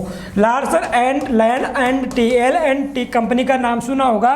याद है आपको? सरदार वल्लभ भाई पटेल जी की जो मूर्ति है केवड़िया गुजरात में, ही किसने बनाई थी? ये बनाई थी L&T कंपनी ने, लार्सन एंड टर्बो कंपनी ने बनाई थी। और जो बात करते हैं global innovation partner of the year के रूप में मान्यता मिली है लार्सन एंड टर्बो कंपनी को। अगर इसमें बात करते हैं 23 दिसंबर 1996 को, कब? 23 दिसंबर 1996 को इसकी स्थापना हुई थी। इसके बारे में तथ्यात्मक जानकारी इतनी सी ध्यान रखना आप कि ये ग्लोबल जो बात करते हैं global innovation partner of the year के रूप में लार्सन एंड टर्बो को बात करते हैं, मान्यता मिली है। 1996 में इनको क्या मिली थी? मान्यता मिली थी। आगे चलते हैं और बात करते हैं साथियों, देखो ये L&T के बारे में पूरी जानकारी दी हुई है। ये इसके बारे में साथियों एक सेकेंड, ये रही L&T के बारे में बात करते हैं। 1996 में इसकी हुई थी, मुंबई में इसका हेडक्वार्टर है। M नायक इसके क्या है? कैपेबल चेयरमैन है। और सारी चीज़ें MD एंड CEO कौन है? संजीव जालोना MD एंड CEO है। चलते हैं, बात करते हैं नेक्स्ट क्वेश्चन की। और नेक्स्ट क्वेश्चन है बहुत ही ज़्यादा इंपॉर्टेंट। देखो ये क्वेश्चन इसलिए इम्पोर्टेंट है कि इसमें कुछ बात ऐसी बोली गई है कि ये ध्यान रखने योग्य है। 2021 लैंड फॉर लाइफ राजस्थान के पारिवारिक वानिकी द्वारा जीता गया ये पुरस्कार किसके द्वारा आयोजित किया जाता है? तो पुरस्कार का नाम है लैंड फॉर लाइफ राजस्थान। क्या नाम है? Land for life Rajasthan. और इसकी बात करते हैं पारिवारिक वानिकी को देखते हुए ये अवार्ड दिया गया है। अब ये पारिवारिक वानिकी क्या होता है, जिस प्रकार एक परिवार होता है, एक परिवार में 5 सदस्य होते हैं, तो उस परिवार के साथ में एक सदस्य के रूप में एक पेड़ जोड़ दिया जाता है। मतलब एक परिवार के साथ एक पेड़ होना, एक हरा पेड़ होना बहुत जरूरी है। क्या है साथियों, एक परिवार के साथ एक पेड़ होना जरूरी है। एक परिवार के साथ एक पेड़ होना, एक हरा पेड़ होना बहुत ज़रूरी है। हरा पेड़ होना बहुत ज़रूरी है, इसका ये उद्देश्य है और इसके लिए ही ये सारी चीज़ें अवार्ड दिया जाता है। लैंड फॉर लाइफ राजस्थान के पारिवारिक वानिकी द्वारा जीता गया है और ये पुरस्कार दिया गया है श्याम सुंदर जानी को। किसे दिया गया है, श्याम सुंदर जानी को यह पुरस्कार दिया गया है। श्याम सुंदर जानी को यह पुरस्कार दिया गया है और जिसकी हम बात करते हैं किसके द्वारा दिया जाता है, तो ये UNCCD के द्वारा दिया जाता है। किसके द्वारा, UNCCD के द्वारा दिया जाता है। United convention to combat desertification, जिसकी हम बात करते हैं, क्या नाम है, united convention to combat desertification, जिसकी स्थापना 1994 में हुई थी। जिसका हेडक्वार्टर कहाँ है, इसका हेडक्वार्टर है 1994 में इसकी स्थापना हुई थी। हेडक्वार्टर साथियों पेरिस फ्रांस में, ठीक है, पेरिस फ्रांस में इसका हेडक्वार्टर है। और UNCCD के द्वारा ये क्या किया गया था, अवार्ड दिया गया है किसका, लैंड फॉर लाइफ राजस्थान के पारिवारिक वानिकी जो बात कर रहे हैं, ये पुरस्कार दिया गया है। किसे मिला है, तो श्याम सुंदर जानी को ये पुरस्कार दिया गया है। ये सारी चीजें आपको ध्यान रखनी है, ठीक है। इसकी थीम बात करते हैं, तो इसकी थीम है साथियों healthy land and healthy lives. इसकी थीम देख लो, हेल्दी लैंड, लैंड मतलब भूमि, healthy land and healthy lives मतलब अच्छी भूमि रखो और अच्छे से जीवन यापन करो, लीव्स, है ना। ये सारी चीज़ें आपको ध्यान रखनी, इसकी थीम बहुत ज़्यादा इंपॉर्टेंट है और श्याम सुंदर जानी को यह पुरस्कार दिया गया है। ये तथ्यात्मक जानकारी थी जो आपको ध्यान रखनी है, ठीक है। ये देखो ये क्या बोलता है, ये कोप 10 के अंदर आता है, UNCCD के द्वारा ये दिया जाता है, ठीक है। संयुक्त राष्ट्र कन्वेंशन टू कॉम्बैक्ट, क्या नाम है साथियों, कन्वेंशन टू कॉम्बैक्ट डेजर्टिफिकेशन, भूमि के संतुलन की दिशा के प्रयासों में ये उत्कृष्टता और नवाचार को पहचानने के लिए हर 2 साल में लैंड ऑफ लाइफ अवार्ड का आयोजन करता है। कौन करता है, UNCCD ये आयोजन करता है। और 2021 पुरस्कार का विषय है स्वस्थ भूमि जीवन है।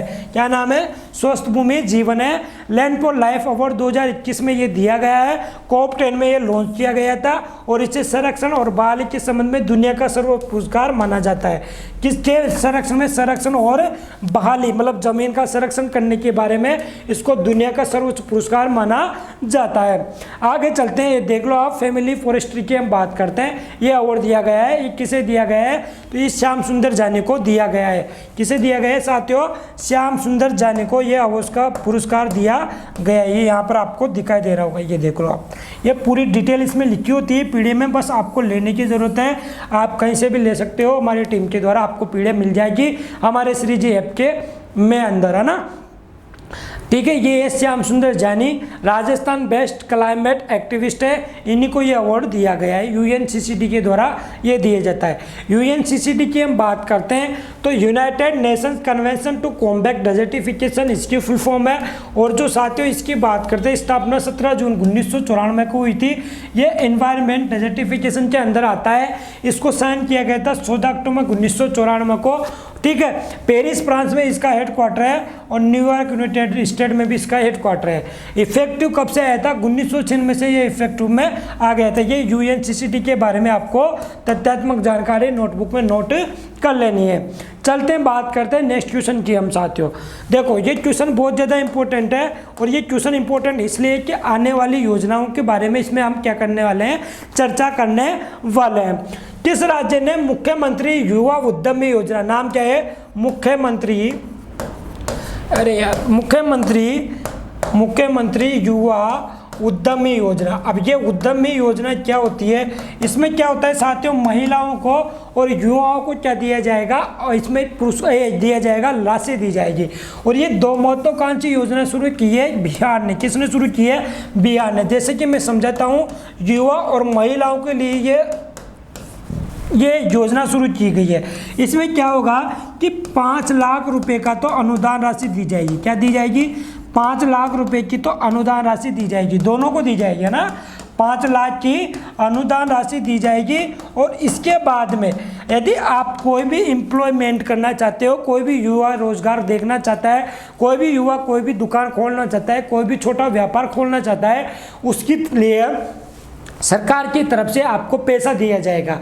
और वो पैसा दिया जाएगा 5 लाख रुपए तो अनुदान राशि हो गई आपकी। और 5 लाख रुपए कितनी, 5 लाख रुपए 0% ब्याज पर, कितनी परसेंट ब्याज पर, 0% ब्याज पर, मतलब ब्याज मुक्त होगी। ये राशि कौन देगी, बिहार सरकार देगी। तो कुल मिलाकर 5 + 5 10 लाख रुपए कौन देगी, ये साथी राशि देगी कौन, बिहार सरकार देगी। कौन किसको देगी, तो महिलाओं और युवाओं को देगी। ये भी 0% ब्याज पर देगी, ब्याज मुक्त होगी और जिसमें को भी 10 लाख रुपए मिलेगा। तो युवाओं और महिलाओं के लिए ये शुरुआत की गई है बिहार सरकार के द्वारा, जिसका नाम है मुख्यमंत्री युवा उद्यमी योजना और मुख्यमंत्री महिला उद्यमी योजना। जो छोटे छोटे उद्योग लगाना चाहते हैं, व्यापार करना चाहते हैं, अपने आप को आगे ले जाना चाहते हैं, उनके लिए ये स्कीम लॉन्च की गई है। सीएम बिहार के नीतीश कुमार जी के द्वारा ये लॉन्च की गई है। चलते हैं हम बात करते हैं साथियों आगे। तो बिहार के द्वारा और कौन कौन सी योजना लॉन्च की गई थी, तो बिहार के आरा बिहार में जो एलईडी बल्ब मिलते हैं, उन एलईडी बल्ब के द्वारा एलईडी बल्ब की बात करते हैं। इसकी शुरुआत की गई थी साथियों आरा बिहार से। कहाँ से शुरू की गई थी, आरा बिहार से। याद है आपको, गाँवों में दिए जाते हैं एलईडी बल्ब, जो की बात करते हैं एक तरह से लाइट के लिए दिए जाते हैं ना। ये सारी चीज़ें स्टार्ट की गई थी एलईडी जो आरा बिहार से शुरुआत की गई थी। तो ये मुख्यमंत्री युवा उद्यमी योजना और मुख्यमंत्री महिला उद्यमी योजना के जो दो महत्वाकांक्षी योजनाएं शुरू की है, ये किसने की है, बिहार ने शुरू की है। आगे चलते हैं तो इसके बारे में मैं आपको बताता हूँ, बिहार के बारे में जानेंगे। तो बिहार गवर्नमेंट एक्सटेंड मुख्यमंत्री उद्यमी योजना scheme to all women and youth के लिए नीतीश कुमार जी ने ये लॉन्च किए। 2 स्कीमें जिसके बारे में हमने बात की है। अगर इसकी मैं बताऊं मैं आपको बिहार के बारे में, तो राजधानी है पटना, राज्यपाल फागू चौहान, नीतीश कुमार मुख्यमंत्री, लोकसभा 40, राज्यसभा 16, विधानसभा 243 और विधान परिषद आ गई तो विधान परिषद 75। यहाँ का प्रमुख नेशनल पार्क है साथियों वाल्मीकि। याद है आपको ट्रिक विधान परिषद वाली, अगर याद है तो आप छाप दो विधान परिषद कहाँ है और किसने अभी हाल में विधान परिषद की मांग की थी। याद है आपको, तू भी मजा कर, ये याद है आपको, अगर याद है तो जल्दी से बता दो। ये क्या है, तेलंगाना। क्या है साथियों, तेलंगाना। ये बात करते हैं उत्तर प्रदेश, कहाँ पर है, उत्तर प्रदेश। कहाँ की बात कर रहे हैं, ये विधान परिषद किन किन राज्यों में उनकी हम बात कर रहे हैं। टी से तेलंगाना, उससे उत्तर प्रदेश, बी से मतलब बिहार, क्या पापा बिहार, म से महाराष्ट्र हो गया। जम्मू कश्मीर में अभी हाल में केंद्र शासित प्रदेश बना था 31 अक्टूबर 2019 को, तब से ये क्या हो गई, विधान परिषद हट गई।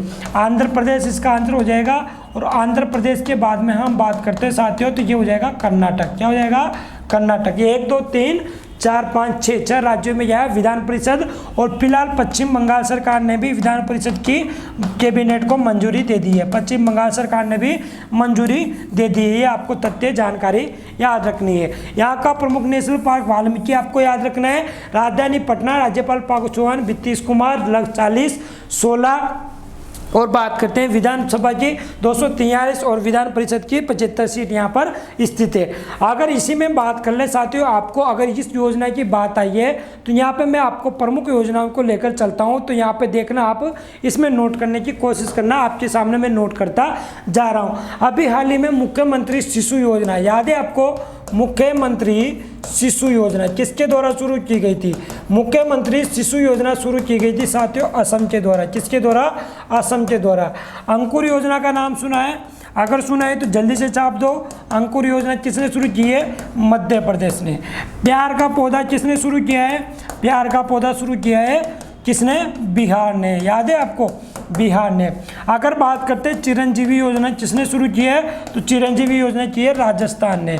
और राजस्थान ने एक और 2 स्कीम यूज की है जिसका नाम है किसान मित्र योजना। क्या नाम है साथियों, किसान मित्र योजना। ये भी किसने की है, राजस्थान ने शुरू की है।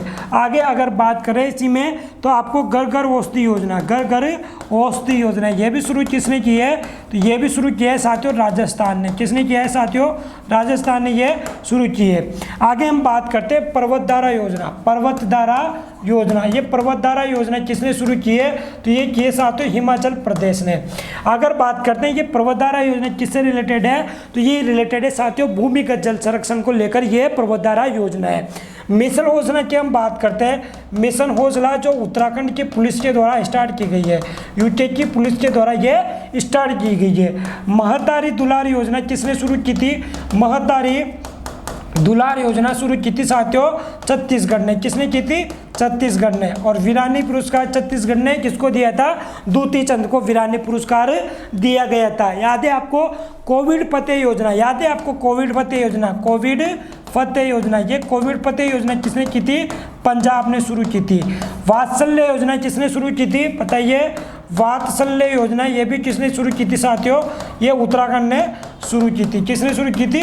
उत्तराखंड ने। तो लगभग आपके सामने अभी हाल ही में जितनी भी योजना आई हुई है प्रमुख, उन योजनाओं के बारे में मैंने आपको बता दिया।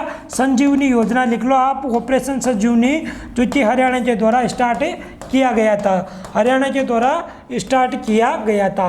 तो 1 2 3 4 5 6 7, ठीक है, 8 9 10 11 12, ये 12 महत्वपूर्ण योजना तो मैं आपके सामने रिवीजन के लेकर आ गया हूँ। अगर किसी भी स्टूडेंट को याद है तो अच्छी बात है, लेकिन याद नहीं है तो बिल्कुल नोट कर लेना साथियों। अगर आप नोट करते हो तो बिल्कुल आपके एग्जाम में आने वाले पर्सन कोई सी भी योजना के गलत आपके नहीं होंगे। बस आपको बने रहना है, और बने रहने के लिए आपको क्या करना है? इनको नोट करते जाना है और रिविजन करते जाना है। बहुत ही एग्जाम में बिल्कुल 1 नंबर दिलाएगा। इनको छपने वाला है। किसी भी एग्जाम को ले लो, चाहे आप यूपीएससी ले लो, रेलवे ले लो, एसएससी ले लो, बैंक ले लो, पटवा ले लो, पुलिस ले लो, सब में ये क्वेश्चन आएगा योजनाओं के बारे में। ये कौन सी योजना किस राज्य से ये संबंधित है, बिल्कुल आपको ध्यान रखनी है। ये सारी योजना मैं आपको अच्छी तरह से समझा दी। बस आपका काम है पढ़ना। क्या काम है आपका? पढ़ना काम है। आगे चले बात करते हैं। तो बिहार के बारे में हमने डिटेल से बात कर ली है। चलते बात करते हैं नेक्स्ट क्वेश्चन की। नेक्स्ट क्वेश्चन है साथियों हमारा आज का लास्ट क्वेश्चन है। भारतीय रिजर्व बैंक ने सेंट्रम फाइनेंशियल सर्विसेज लिमिटेड, क्या नाम है? सेंट्रम फाइनेंशियल सर्विसेज लिमिटेड को निम्नलिखित में से किस बैंक का अधिग्रहण करने की मंजूरी दे दी है? तो बात करते हैं सेंट्रम फाइनेंशियल बैंक के वालों के लिए ये क्वेश्चन इंपॉर्टेंट है। सेंट्रम फाइनेंशियल सर्विसेज लिमिटेड अगर इसमें बात करते हैं साथियों तो क्या होगा? देखो, जिस प्रकार बैंकों की क्या करता है आरबीआई 1-2 महीने में भी बंद कर देता है, लेकिन ये क्या होगा कि अब अधिग्रहण कर रहे हैं, मतलब बैंक बिकने से या बंद करने से बच जाएंगे। क्या मैं बैंक बंद करने से बच जाएंगे, लेकिन उनको बेच दिया जाता है। अब बेच दिया जाता है तो अभी हाल ही में सेंट्रल फाइनेंशियल सर्विस लिमिटेड ने, आरबीआई ने इसको किस बैंकों को बेच दिया? तो इन बैंकों को पंजाब और महाराष्ट्र सरकारी बैंक को इनको दे दिया। इनको दे दिया कि आप क्या कर लो? अधिग्रहण कर लो और इन बैंकों को आप चला लो। तो आरबीआई ने सेंट्रल फाइनेंशियल सर्विसेज लिमिटेड को इन बैंकों का अधिग्रहण करने की मंजूरी दे दी है, जिनका नाम है पंजाब और महाराष्ट्र सरकारी बैंक। अभी कल ही मैंने आपको क्लास में बताया था साथियों, तो आपको याद होगा मैंने आपको क्या बताया था कि आपको ध्यान रखना चाहिए, जिसके बारे में मैंने आपको ये बताया था कि वो शगुन कार्ड, क्या नाम है? शगुन कार्ड। और शगुन कार्ड एटीएम की तरह था, और ये एटीएम कार्ड किसने लॉन्च किया था? आईडीबीआई बैंक ने, और साथ के साथ में एलआईसी ने मिलकर ये शगुन कार्ड लॉन्च किया था, जो कि आईडीबीआई बैंक के द्वारा स्टार्ट किया है। बहुत ज़्यादा ध्यान रखना है, इसमें पूरी चीज़ें आपसे पूछ ली जाती है। स्पेशल बैंक वाले बच्चे तो इनको नोट कर लिया करो, जिनका टारगेट बैंक बना हुआ है। ऐसा नहीं सभी एग्जाम में ये पूछा जा सकता है। तो अपन ने बात कर ली पंजाब और महाराष्ट्र सरकारी बैंक को क्या कर लिया? अधिग्रहण करने के लिए मंजूरी दे दी। ये देख लो आप, भारतीय रिजर्व बैंक, आरबीआई, गैर बैंक ऋणदाता, सेंटर ऑफ फाइनेंशियल सर्विसेज और फिनटेक स्टार्टअप भारत पैकेज संघ द्वारा पंजाब और महाराष्ट्र सरकारी बैंक पीएमसी बैंक के अधिग्रहण के प्रस्ताव को मंजूरी दे दी। ठीक है, ये इनके पतन को समाप्त कर देती, मतलब एक तरह से समाप्त हो जाते, बंद हो जाते, लेकिन अब क्या होंगे? बंद होने से बच जाएंगे। पूरी पीडीएफ में ये सारी चीज़ें नोट की हुई है, सब आपको समझ में आ जाएगा, है ना। ये सारी चीज़ें आपको दी हुई है, इनके बारे में डिटेल आप ले लेना, पीडीएफ के थ्रू आपको मिल जाएगी। ये पंजाब एवं महाराष्ट्र कोऑपरेटिव बैंक के बारे में दी गई है। इनकी स्थापना 1984 में हुई थी, और हेड क्वार्टर है साथियों इनका मुंबई में। ये क्वेश्चन आपके लिए बहुत ही ज़्यादा इंपॉर्टेंट है, एग्जाम में आने लायक क्वेश्चन है। बस इसका आप क्या करना, एग्जाम में आने लायक क्वेश्चन है तो कमेंट बॉक्स में इसका जवाब दे देना। हाल ही में किस देश ने एयरबोर्न एंटी ड्रोन लेजर का सफलतापूर्वक परीक्षण किया है? अगर इसके बारे में मैं एक्सप्लेनेशन लेना चाहूँ तो अच्छे से डिटेल बता सकता हूँ। बस फिलहाल क्या करना है, आपको कमेंट बॉक्स में जवाब देना है क्लास खत्म होने के बाद में कि एयरबोर्न एंट्री जो ड्रोन है ये किसने विकसित किया है। एयरबोर्न एंट्री ड्रोन लेजर का सफलतापूर्वक परीक्षण किसने किया है? अमेरिका, फ्रांस, इजराइल या भारत। ये 4 ऑप्शन आपके सामने है। क्लास खत्म होने के बाद में आपको क्या करना है, कमेंट बॉक्स में इसका जवाब देना है। ठीक है साथियों, ये था हमारा आज का प्रमुख सेशन जो कि आने वाले एग्जाम में हम बात करते हैं, सभी में ये इंपॉर्टेंट रहेगा, चाहे वो यूपीएससी हो, चाहे आरएस हो, चाहे पटवार हो, चाहे पुलिस हो, और बात करें पुलिस हो या राजस्थान के जो भी एग्ज़ाम होते हैं, इसके अलावा एसएससी हो या रेलवे हो, ठीक है, रेलवे या फिर आपका बैंक हो, सभी प्रकार के क्वेश्चंस आपके यहाँ पे मिल जाएंगे। बस आपको डेली नोट करना है, प्रैक्टिस करते रहना है और डेली क्लास में 1 घंटे के लेने आना है। सेशन को शेयर कर देना, सभी साथियों को बोल देना कि इस क्लास अच्छी चलती है, आया करो। और एक बार आप क्या करना, खुद भी इन क्वेश्चनों को नोट कर लेना। अगर कोई दिक्कत आती है आपको पीडीएफ से संबंधित तो हमारी टीम के द्वारा आप लोग को उपलब्ध करा दिया जाएगा। थैंक यू दोस्तों, love you all, thank you, bye, good.